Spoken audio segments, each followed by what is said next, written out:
दर्शकों, आज की कहानी किसी सवाल से शुरू नहीं होती, क्योंकि सवाल यहाँ अपनी यात्रा पूरी कर चुके हैं। ये वे सवाल नहीं थे जो जिज्ञासा से पैदा हुए थे। ये वे सवाल थे जो पीड़ा से जन्मे थे, जो अन्याय देखकर उठे थे, जो व्यवस्था से टकराए थे, जो भविष्य के लिए रास्ता खोजते रहे। और अब वे सवाल थक चुके हैं। आज की कहानी शुरू होती है एक मौन से, लेकिन दर्शकों, यह मौन खाली नहीं है। यह मौन हार की चुप्पी भी नहीं है। यह मौन डर का समझौता नहीं है। यह वह मौन है जो तब आता है जब मन बहुत कुछ कह चुका होता है और अब उसे शब्दों की ज़रूरत नहीं रह जाती। यह मौन उस बच्चे जैसा है जो बहुत रो लेने के बाद भी माँ की गोद में सिर्फ सांसें लेता रहता है। एक ऐसा मौन जो डर से नहीं पैदा हुआ है, जो हार से नहीं आया है, बल्कि समझ से जन्मा है। दर्शकों, यह वह क्षण है जब मन यह नहीं पूछता क्यों मेरे साथ हुआ, कैसे हुआ, कब ठीक होगा, बल्कि चुपचाप अपने भीतर उतरकर इतना कह देता है, मैं समझ गया हूँ। समझ गया हूँ कि हर लड़ाई जीती नहीं जाती। समझ गया हूँ कि हर सच्चाई साबित नहीं की जाती। समझ गया हूँ कि हर दर्द को शब्द नहीं मिलते। और यही समझ मीन की पहली सीढ़ी है। यह कहानी उस व्यक्ति की नहीं जो व्यवस्था बदलना चाहता है, क्योंकि व्यवस्था बदलने की इच्छा अक्सर बाहर की दुनिया से आती है। यह कहानी उस आत्मा की है जो पहले स्वयं को बदलना सीख लेती है, जो यह स्वीकार कर लेती है कि अगर भीतर शांति नहीं है तो बाहर का कोई भी परिवर्तन अधूरा ही रहेगा। इसके पहले कुंभ ने सवाल पूछे, और यह जरूरी भी था। कुंभ ने समाज को आईना दिखाया, और यह आवश्यक था। कुंभ ने भविष्य की रूपरेखा रखी, और यह साहस था। लेकिन दर्शकों, हर सवाल का अंत किसी उत्तर में नहीं होता। कुछ सवाल इतने गहरे होते हैं कि वे उत्तर नहीं चाहते, वे बस संवेदना चाहते हैं।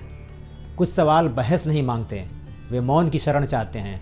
और जो सवाल पिघल जाते हैं, जब वे तर्क छोड़ देते हैं, जब वे जीतने की जिद छोड़ देते हैं, तब वे संवेदना बन जाते हैं। और वही क्षण मीन राशि की शुरुआत है। यहाँ व्यक्ति यह नहीं कहता मैं सही हूँ, क्योंकि सही होना यहाँ लक्ष्य नहीं है।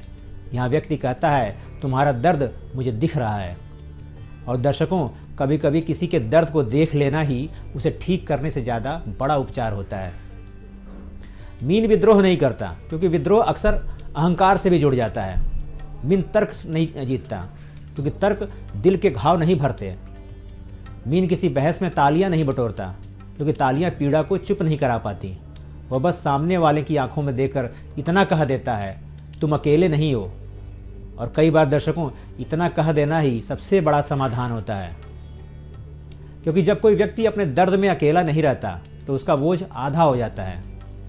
आज का एपिसोड है मीन राशि, जहाँ चेतना विचार नहीं रहती, जहाँ समझ सिद्धांत नहीं रहती, जहाँ जीवन किसी उत्तर की खोज नहीं करता, बल्कि एक गहरी शांत अनुभूति बन जाता है।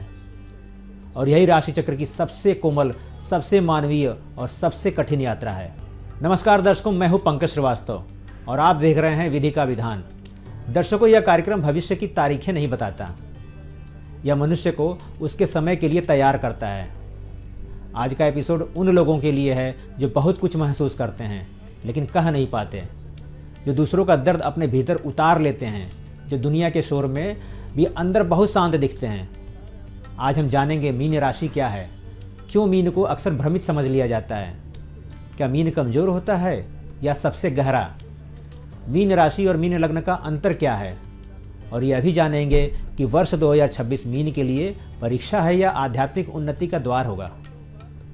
और अंत में वे उपाय जो मीन की संवेदनशीलता को कमजोरी नहीं, शक्ति बना सकें। तो आइए दर्शकों, आज प्रवेश करते हैं राशि चक्र के अंतिम द्वार में, जहां आत्मा अपने आप से मिलना शुरू करती है। दर्शकों, मीन राशि के प्रतीक को समझते हैं, क्योंकि राशि चक्र में मीन वह बिंदु है जहां प्रतीक शब्द नहीं रहते, अनुभव बन जाते हैं। मीन का प्रतीक कोई सिंहासन नहीं है, क्योंकि मीन सत्ता नहीं चाहता, मीन किसी पर शासन नहीं करता। मीन का प्रतीक कोई अस्त्र नहीं है, क्योंकि मीन जानता है हिंसा से कोई भी घाव सच में नहीं भरता। मीन का प्रतीक कोई ध्वज नहीं है, क्योंकि मीन अपनी पहचान का प्रदर्शन नहीं करता, वह भीतर से जीता है। मीन का प्रतीक है 2 मछलियाँ। और दर्शकों, यह कोई साधारण चित्र नहीं है, यह मानव चेतना की सबसे जटिल अवस्था का संकेत है। 2 मछलियाँ जो एक ही जल में हैं, एक ही अस्तित्व में हैं, लेकिन तैर रही हैं विपरीत दिशाओं में। दर्शकों, यह कोई भ्रम नहीं है, यह कोई दुविधा नहीं है, यह मीन की आत्मा है। एक मछली संसार की ओर आती है, कर्तव्य, संबंध, जिम्मेदारियां, रोटी, रिश्ते, रोजमर्रा का जीवन। वह कहती है दुनिया में रहो, भागो मत, जीवन से मुंह मत मोड़ो। और दूसरी मछली धीरे धीरे अंदर की ओर मुड़ती है, जो मौन, ध्यान, आत्मा, स्मृति। वह कहती है खुद को मत भूलो, भीड़ में खो मत जाना, अपने भीतर की आवाज़ सुनो। दर्शकों, यही दो आवाज़ें हर मीन के भीतर लगातार चलती रहती हैं। मीन की चुनौती इन दोनों को लड़ाना नहीं है, क्योंकि अगर भीतर की मछली संसार से लड़ने लगे तो पलायन बन जाता है, और अगर संसार की मछली अंदर की आवाज़ को दबा दे तो जीवन खोखला बन जाता है। मीन की साधना इनमें संतुलन बनाना है। इसलिए दर्शकों, मीन कभी बहुत जुड़ा हुआ लगता है, दूसरों के दुख में पूरी तरह उपस्थित लगता है, और कभी अचानक बहुत दूर हो जाता है, बहुत चुप हो जाता है, मानो कहीं और चला गया हो। यह दूरी उपेक्षा नहीं होती, यह भीतर लौटने की आवश्यकता होती है। दर्शकों, मीन का जल भावनाओं का जल है, लेकिन ध्यान रखिए यह जल डुबोता नहीं है। अगर समझ लिया जाए तो यह जल शुद्ध करता है। यह आंसू बनकर बहता है तो हल्का करता है, यह करुणा बनकर बहता है तो जोड़ता है। डूबता वही है इस जल में जो लड़ने की कोशिश करता है, जो भावनाओं का दुश्मन मान लेता है। मीन किसी एक सत्य में कैद नहीं होता, क्योंकि वह जानता है सत्य एक नहीं है, अनुभव अनेक हैं। हर व्यक्ति की पीड़ा उसका अपना ब्रह्मांड होती है, जिसके नियम अलग होते हैं, जिसका आकाश अलग होता है। और इसी कारण दर्शकों, मीन दूसरों को माफ़ कर देता है। ऐसा नहीं कि उसे चोट नहीं लगती, मीन को चोट बहुत गहराई से लगती है, लेकिन वह इसलिए माफ़ करता है क्योंकि वह जानता है अगर पीड़ा को आगे बढ़ाया गया तो यह एक श्रृंखला बन जाएगी। और मीन श्रृंखला नहीं बनाना चाहता, वह चक्र तोड़ना चाहता है। दुख का चक्र, क्रोध का चक्र, प्रतिशोध का चक्र। इसलिए मीन घाव को हथियार नहीं बनाता, वह घाव को करुणा में बदल लेता है। और यही दर्शकों, मीन की सबसे बड़ी शक्ति है, न दिखने वाली लेकिन जीवन बदल देने वाली। दर्शकों, आइए अब जानते हैं मीन राशि क्या है। मीन राशि को अगर केवल भावुक या कल्पना लोक में रहने वाली कह दिया जाए तो यह उसकी आत्मा को समझने में सबसे बड़ी भूल होगी, क्योंकि मीन भावनाओं में बहता नहीं है, मीन भावनाओं के भीतर उतर आता है। मीन कमजोरी नहीं है, मीन गहराई है। और गहराई को अक्सर वे लोग कमजोरी समझ लेते हैं जो सतह पर जीने के आदी होते हैं। जहाँ कुंभ पूछता है यह व्यवस्था क्यों दुख देती है, यह ढांचा किसके लिए बना है, यह न्याय कैसे चल रहा है, वही मीन उस सवाल को आगे नहीं बढ़ाता। वह उस व्यक्ति के पास बैठ जाता है जो उस व्यवस्था से टूट चुका होता है। मीन कहता है चलो इस दुख को थोड़ा हल्का करते हैं। ध्यान दीजिए दर्शकों, मीन यह नहीं कहता सब ठीक हो जाएगा, क्योंकि वह झूठा दिलासा नहीं देता। वह कहता है मैं यहाँ हूँ। और कई बार किसी के जीवन में सबसे बड़ा सहारा यही 3 शब्द होते हैं। मीन जानता है हर समस्या का हल तर्क से नहीं निकलता। कुछ घाव इतने पुराने होते हैं कि उन्हें समझाने से और गहरे हो जाते हैं। कुछ पीड़ाएं इतनी निजी होती हैं कि उनके सामने हर तर्क निर्दयी लगने लगता है। ऐसे में मीन उपदेश नहीं देता, वह समाधान की सूची नहीं निकालता, वह साथ बैठ जाता है उस चुप्पी में जहाँ शब्द बेकार हो चुके हैं।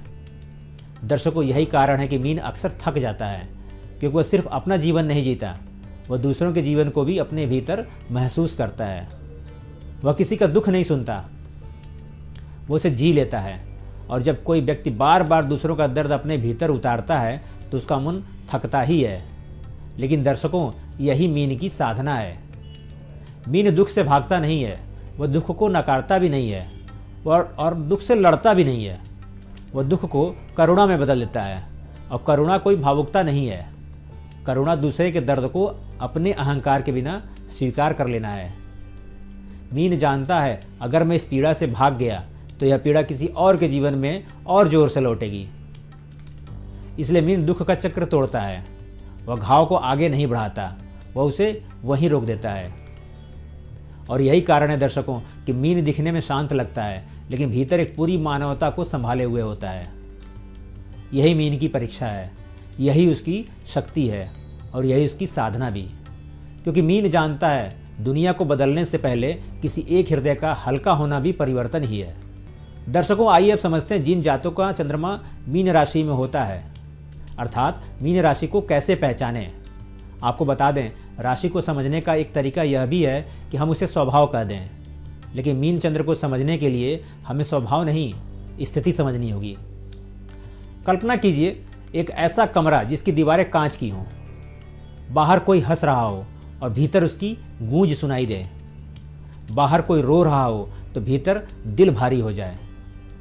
मीन चंद्र वालों का ऐसा ही मन होता है। ज्योतिष में चंद्र राशि का अर्थ है मन किस तरह से दुनिया को ग्रहण करता है, मन किस तरह प्रतिक्रिया देता है, मन कहाँ चोट खाता है और कहाँ सुकून पाता है। जबकि सूर्य पहचान देता है, लग्न दिशा देता है, लेकिन चंद्र अनुभव देता है। अब जब यही चंद्र मीन राशि में बैठता है तो मन दरवाजे बंद करना भूल जाता है। यह मन तय नहीं करता कि भावना मेरी है या तुम्हारी। कोई पास बैठा हो, दुखी हो तो मीन चंद्र वाला व्यक्ति अचानक बेचैन हो जाता है। उसे समझ नहीं आता मैं क्यों उदास हूँ। दरअसल वो अपना दुख महसूस नहीं कर रहा, वो दूसरे का दुख अपने भीतर ले चुका है। दर्शकों, यही कारण है कि मीन चंद्र वाले लोग अक्सर कहते हैं मुझे समझ नहीं आ रहा मैं ऐसा क्यों महसूस कर रहा हूँ, क्योंकि उसका मन सीमा नहीं खींचता, वो बांध नहीं बनाता। यह मन नदी जैसा है जो सबको जगह देता है, इसलिए यह मन अत्यंत रचनात्मक होता है। अगर यह संगीत सुने तो उसमें डूब जाए, अगर कविता पढ़े तो शब्दों के पीछे का दर्द समझ ले, अगर किसी की सेवा करे तो बिना गिने करेगा, और अगर ईश्वर की ओर मुड़े तो स्वयं को भूल जाएगा। लेकिन दर्शकों, हर नदी को किनारे भी चाहिए होते हैं। अगर दिशा न मिले, अगर सीमा न हो तो यही नदी बाढ़ बन जाती है। तब मीन चंद्र भ्रमित हो सकता है, भावनात्मक रूप से थक सकता है, खुद को दूसरों में खो सकता है। ज्योतिष यह नहीं कहता कि मीन चंद्र भावुक है। ज्योतिष यह कहता है यह मन बहुत ज़्यादा खुला हुआ है, और जो मन सबके लिए खुला हो उसे अपने लिए भी कुछ जगह चाहिए। मीन चंद्र की सीख यही है, संवेदना रखो लेकिन आत्मविस्मृति नहीं। जब मीन चंद्र यह सीख लेता है तो वह केवल दया करने वाला नहीं रहता, वह शांत करने वाली स्थिति बन जाता है। ऐसी उपस्थिति जिसके पास बैठकर दूसरे को अपना दर्द का नाम मिल जाता है। और यही दर्शकों, मीन चंद्र की सबसे बड़ी शक्ति है। वह समाधान नहीं देता, वह दिल को सांस लेने की जगह देता है। दर्शकों, आइए अब समझते हैं मीन लग्न वाले कैसे होते हैं। दर्शकों, मीन लग्न वाले लोग दुनिया में रहते हुए भी दुनिया से बंधे नहीं होते। वे घर बनाते हैं, रिश्ते बनाते हैं, जिम्मेदारियां उठाते हैं, लेकिन उनका मन किसी वस्तु में कैद नहीं होता, क्योंकि मीन लग्न का जीवन मालिकाना नहीं है, साक्षी स्वभाव का होता है। इनका जीवन किसी लक्ष्य की दौड़ नहीं, एक यात्रा होता है जहाँ हर मोड़ सीख है, हर ठहराव समझ है और हर अंत एक नया आरंभ। मीन लग्न सफलता को पद या प्रतिष्ठा से नहीं नापता, वह देखता है मैं चलते चलते कितना मनुष्य रह गया। दर्शकों, मीन लग्न शोर से नहीं डरता, क्योंकि उसे भीतर का मौन पहचान लिया होता है। लेकिन मीन लग्न शोर में खोता भी नहीं है, क्योंकि वह जानता है अगर भीतर मौन न बचा तो बाहर की हर आवाज़ मन को खींच ले जाएगी। इसीलिए मीन लग्न वाले लोग भीड़ में भी अकेले नहीं दिखते और अकेले में भी खाली नहीं लगते। ये लोग जहाँ जाते हैं वहाँ मानवीय स्पर्श छोड़ जाते हैं। यह स्पर्श उपदेश का नहीं होता, यह स्पर्श दया का भी नहीं होता, यह स्पर्श स्वीकृति का होता है।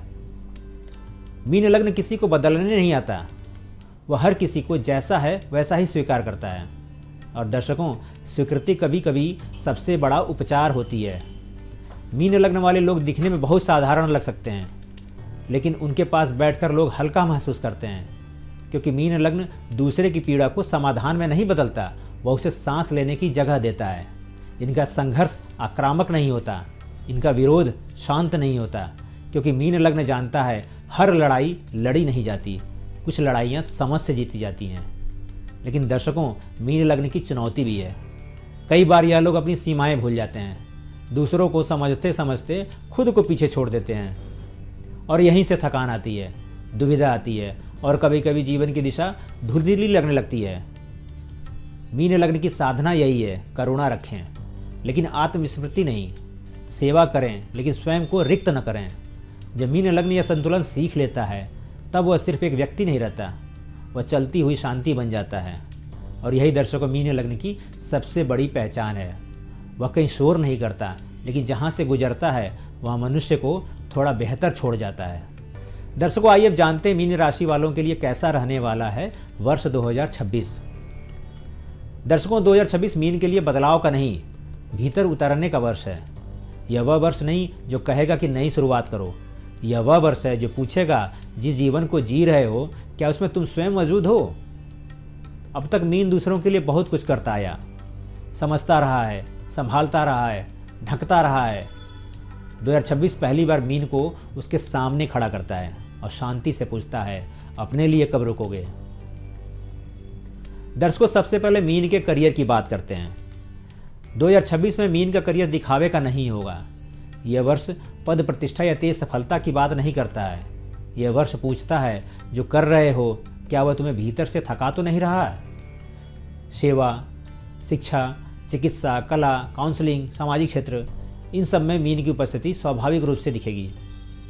लेकिन ध्यान रखिए दर्शकों, 2026 मीन से एक बात सख्ती से कहेगा, सीमाएं तय करना सीखिए। हर कॉल उठाना जरूरी नहीं होता है। हर समस्या आपकी नहीं है। हर जिम्मेदारी आपके कंधों के लिए नहीं बनी है। जो मीन ना कहना सीखेगा वही अपने काम में लंबे समय तक टिक पाएगा। दर्शकों, बात मीन राशि के जातकों के धन की करते हैं, अर्थात उनकी आर्थिक स्थिति कैसी रहेगी। 2026 मीन के लिए धन कमाने का नहीं, धन को समझने का वर्ष है। यह वर्ष पूछेगा, जो खर्च कर रहे हो क्या वह जरूरत है या भावनात्मक राहत। दूसरों की मदद के नाम पर खुद को खाली कर देना, अपराध बोध में पैसा बहा देना या भावनात्मक निर्णयों में निवेश करना। 2026 इन सबसे सावधान करता है। पैसा त्याग का प्रमाण नहीं है, पैसा सुरक्षा का साधन है। जो मीन अपने भविष्य को सुरक्षित करेगा वही दूसरों के लिए स्थिर सहारा बन पाएगा। दर्शकों, बात मीन के प्रेम की करते हैं। मीन प्रेम में डूबता नहीं है, वह घुल जाता है और यही उसकी सबसे बड़ी चुनौती भी है। 2026 मीन से पूछेगा, तुम साथी हो या रक्षक। रिश्तों में हर बार बचाने की जरूरत नहीं है, हर आंसू आपका दायित्व तो नहीं है। प्रेम तब गहरा होता है जब दोनों अपने अपने पैरों पर खड़े हों। 2026 में अस्पष्ट रिश्ते, अधूरे संवाद और चुप्पी के नाम पर सब सह लेना, ये सब अब नहीं चलेंगे। जो मीन खुलकर बोलेगा, सीमाएं रखेगा और बराबरी का संबंध चाहेगा वही प्रेम में अस्थायित्व पाएगा। दर्शकों, मीन जातकों के स्वास्थ्य की बात करते हैं। 2026 में मीन का सबसे संवेदनशील क्षेत्र है उसकी ऊर्जा। शरीर नहीं, मन नहीं, बल्कि ऊर्जा का रिसाव। लगातार दूसरों के लिए उपलब्ध रहना, भावनात्मक थकान, नींद की कमी और स्वयं को आखिरी स्थान पर रखना, यही सबसे बड़ा खतरा है। 2026 मीन से कहता है, आराम भी साधना है, रुकना कमजोरी नहीं, एकांत स्वार्थ नहीं है और स्वयं के लिए समय निकालना आत्म देखभाल है। ध्यान, प्रकृति, मौन, सीमित संवाद, ये सब 2026 में मीन की ढाल बनेंगे। दर्शकों, 2026 मीन के लिए तालियों का वर्ष नहीं है, यह मौन का वर्ष है। यह वर्ष मीन को चमकदार नहीं बनाता, यह उसे स्थिर बनाता है। जो मीन इस वर्ष अपने भीतर उतर पाएगा, अपनी सीमाएं पहचानेगा और स्वयं को संभालेगा, वही आने वाले वर्षों में दूसरों के लिए वास्तविक सहारा बन पाएगा। क्योंकि दर्शकों, जो स्वयं से जुड़ा हो वही दुनिया से सच में जुड़ पाता है और यही 2026 का मीन के लिए सबसे गहरा संदेश है। दर्शकों, अब हम इस एपिसोड के उस महत्वपूर्ण पड़ाव पर पहुंच चुके हैं जहां हम जानेंगे मीन जातकों के लिए ऐसे व्यवहारिक उपाय जो वर्ष 2026 में उनके बहुत काम आने वाले हैं। दर्शकों, मीन जातकों के लिए पहला उपाय, मीन का मन दिन भर दूसरों की आवाज़ों से भर जाता है। किसी का दुख, किसी की चिंता, किसी की अपेक्षा, ऐसे में मीन मौन लग्जरी नहीं होता, आवश्यकता बन जाता है।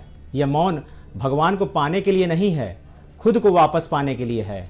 हर दिन सिर्फ 10-15 मिनट बिना मोबाइल के बातचीत, बिना किसी लक्ष्य के सिर्फ बैठिए और अपनी सांसों को सुनिए। यही मौन मीन के बिखरे मन को फिर से एक जगह लाता है। याद रखिए, जो मन रोज दूसरों के लिए खुला रहता है उसे रोज अपने लिए भी बंद होना चाहिए। दर्शकों, दूसरा उपाय मीन जातकों के लिए कुछ इस तरह है। मीन की सबसे बड़ी उलझन यह नहीं होती कि वह क्या दे सकता है, उलझन यह होती है कि कहाँ रुकना है। हर कॉल उठाना है, हर अनुरोध मान लेना है, यह समस्या को अपना बना लेना है। यह करुणा नहीं है, यह धीरे धीरे आत्मरिक्तता बन जाती है। ना कहना असभ्यता नहीं है, यह आत्मसम्मान की भाषा है। जब मीन बिना अपराध बोध के अभी नहीं कह पाता है तभी वह लंबे समय तक सच में मददगार रह पाता है। याद रखिए, थका हुआ सहारा किसी को संभाल नहीं पाता। दर्शकों, अब तीसरा उपाय भी जान लीजिए। मीन का दुख अक्सर शब्दों में नहीं आता, वह भाव बनकर भीतर घूमता रहता है। अगर वह बाहर ना आए तो भ्रम बन जाता है। इसलिए मीन के लिए रचना इलाज है। लिखिए, भले कोई पढ़े या ना पढ़े, गाइए, भले सुर में सही हो या नहीं हो, चित्र बनाइए, भले कला की समझ हो या नहीं हो। रचनात्मकता दिखावे के लिए नहीं होती, यह मन की सफाई होती है। जो भाव रचना में उतर गया वह बोझ नहीं रहता। दर्शकों, अब चौथा उपाय। मीन सेवा के लिए बना है, लेकिन सेवा और आत्म बलिदान एक चीज नहीं है।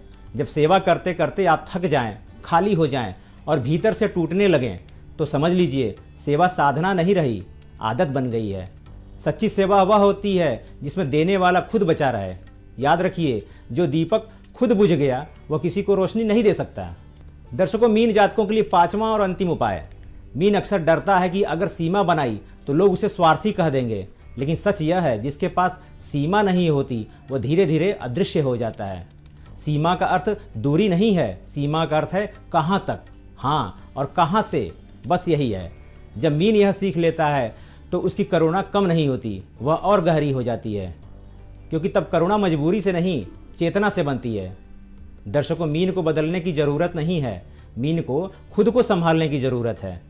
जब मीन करुणा और संतुलन दोनों को साथ लेकर चलता है, तब वह दया नहीं करता, वह चुपचाप उपचार बन जाता है। और यही मीन राशि की सच्ची साधना है। दर्शकों, अब हम इस एपिसोड के अंत में आ चुके हैं। आज हमने जाना कि मीन हमें यह नहीं सिखाता कि दुनिया कैसी होनी चाहिए, मीन हमें यह सिखाता है कि दुनिया जैसी है उसके बीच रहते हुए मनुष्य कैसे बना जाए। और इसी के साथ दर्शकों, राशि चक्र की यात्रा यहाँ समाप्त नहीं होती है, जबकि यहाँ पूर्ण होती है, कह सकते हैं इसको। मेष से शुरू हुई यात्रा जहाँ चेतना ने पहली बार जन्म लिया, वृषभ में उसने स्थिर होना सीखा, मिथुन में सोचना सीखा, कर्क में महसूस करना सीखा, सिंह में स्वयं को पहचाना, कन्या में संवारा, तुला में संतुलन मिला, वृश्चिक में परिवर्तन हुआ, धनु में खोज हुई, मकर में उत्तरदायित्व मिला, कुंभ में सामूहिक भविष्य की बात की गई और अंत में मीन, जहाँ किसी चेतना सिद्धांत में नहीं, करुणा में विलीन हो जाती है। यही कारण है दर्शकों कि मीन अंत नहीं, मीन स्मृति है, याद दिलाने की कि जितना सीखा, जितना बदले, जितना आगे बढ़े, उस सब के बाद भी मनुष्य बने रहना सबसे बड़ी साधना है। यही है राशि चक्र का गूढ़ रहस्य। हर राशि अगली राशि को नकारती नहीं है, उसे पूर्ण करती है। और यही है विधि का विधान। जहाँ ज्योतिष भविष्य नहीं सुनाता, वह मनुष्य को उसके समय के लिए तैयार करता है। लेकिन दर्शकों, यात्रा यहाँ रुकती नहीं है। अब जब राशियाँ पूरी हो गई हैं, अब प्रश्न उठेगा, इन सबका वास्तविक जीवन से संबंध क्या है। अब हम बात करेंगे राशियों से आगे। अब हम प्रवेश करेंगे उस क्षेत्र में जहाँ ग्रह केवल आकाश में नहीं हैं, हमारे निर्णयों में दिखाई देते हैं। जहाँ दशा सिर्फ समय नहीं है, मन की अवस्था बन जाती है। जहाँ योग भाग्य नहीं है, संभावना बनते हैं। और जहाँ मनुष्य यह समझाने लगता है कि ज्योतिष डरने की चीज़ नहीं है, जागने की प्रक्रिया है। अगले एपिसोड में विधि का विधान लेकर जाएगा आपको ऐसी नई श्रृंखला की ओर, जहाँ सवाल होगा, क्या ग्रह हमें चलाते हैं या हम ग्रहों के साथ चलना सीख सकते हैं। आपको क्लू बस इतना ही देंगे दर्शकों। अब बात राशियों की नहीं, समय की होगी। तब तक अपने भीतर की करुणा को जिंदा रखिए, अपने विवेक को जागृत रखिए और जुड़े रहिए विधि का विधान के साथ, क्योंकि जहाँ ज्योतिष भाग्य नहीं बताता, मनुष्य गढ़ता है। हर हर महादेव।